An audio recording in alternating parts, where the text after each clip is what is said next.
أول مرات في خناقة كبيرة جدا ما بين إيطاليا وما بين أمريكا. طبق مكرونة باللحمة المفرومة أو خناقات كتيرة يبقى ورا تاريخ طويل من الحروب والتقاليد والابتكار كمان. تعالى ما نحكي حكاية مكرونة البولونيز في الأكلة وما فيها.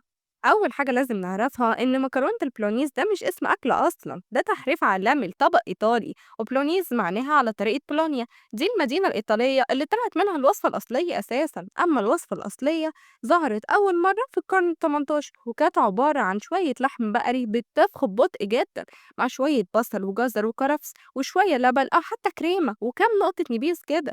الناس وقتها كانوا بيغمزوه مع حاجة اسمها بولينتا، ده دقيق ذرة مطبوخ مش مكرونة زي ما بنعملها دلوقتي.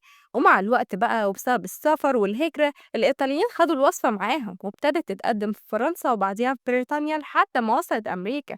والأمريكان بقى قرروا يغيروا شوية حاجات، شالوا اللبن ده خالص وزودوا صلصة طماطم وقدموها مع مكرونة سباكيتي بدل البولينيتا وسموها سباكيتي بلونيز. ودي بقت النسخة اللي كلنا عارفينها دلوقتي، رغم ان الإيطاليين لحد النهاردة بيقولوا ان سباكيتي بلونيز دي مش وصفتهم أساسا.